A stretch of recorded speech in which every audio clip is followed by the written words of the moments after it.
The Hague. How did the girl with the pearl earring come to life? What steps did Vermeer take to make this painting?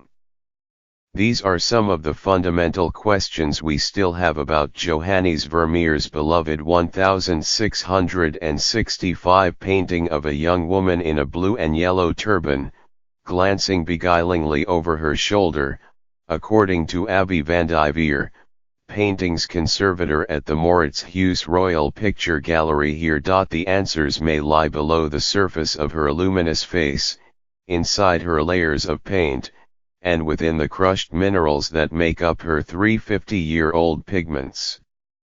That is the motivation for an intensive, 2-week, non-invasive study of the work that will begin on Monday at the Moritz Hughes, called The Girl in the Spotlight, coordinated and overseen by Ms. van Divier.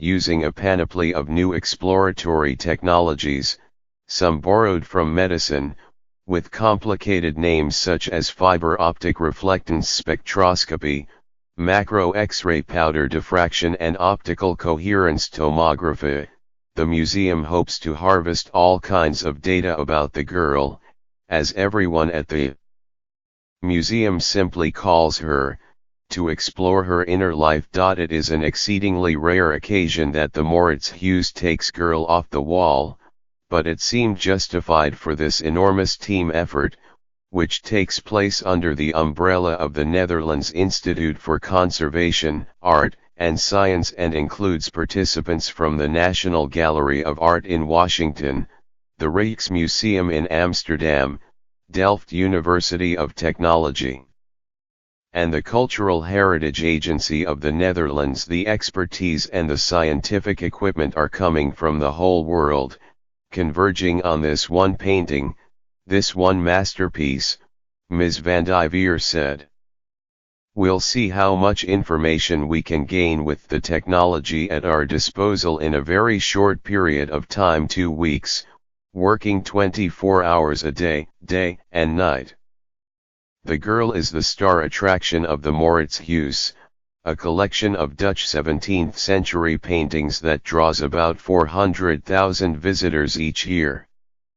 Removing her from public view for any length of time potentially affects attendance, so museum officials tried to keep the examination period as short as possible, and to keep her in the public eye as much as possible. Instead of taking her up to the restoration studio, Emily Gordenker, the Moritz Huys's director, decided to put the whole research project on display in the museum's Golden Room, a regal chamber with 18th century decor, where the girl and the research team will be enclosed in glass partitions while video monitors allow visitors to observe what's happening inside.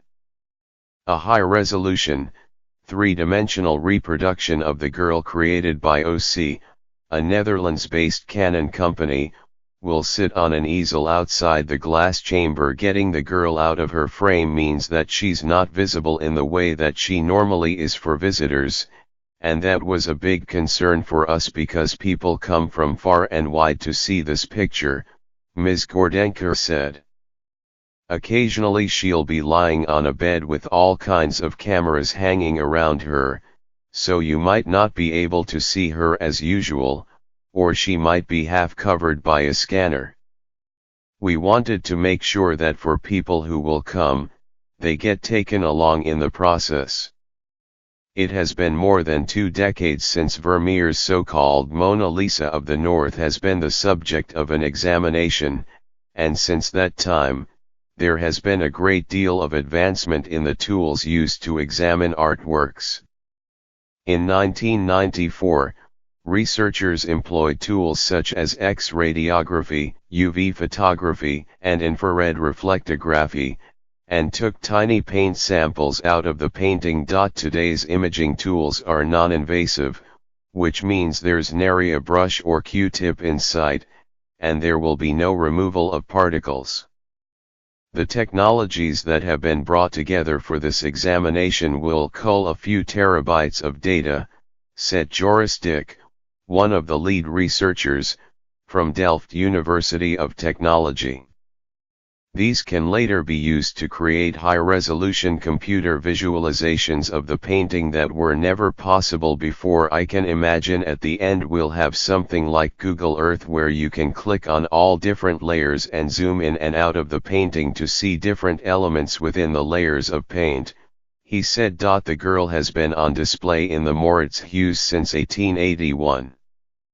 The work wasn't considered to be a particular highlight of the collection, which also includes Rembrandt's The Anatomy Lesson of Dr. Nicolaas Tulp and The Goldfinch by Karel Fabritius, until a major exhibition in collaboration with the National Gallery of Art in Washington in 1995, followed by the publication of Tracy Chevalier's best-selling novel of the same name 4 years later and the subsequent 2003 film, starring Scarlett Johansson. Ms.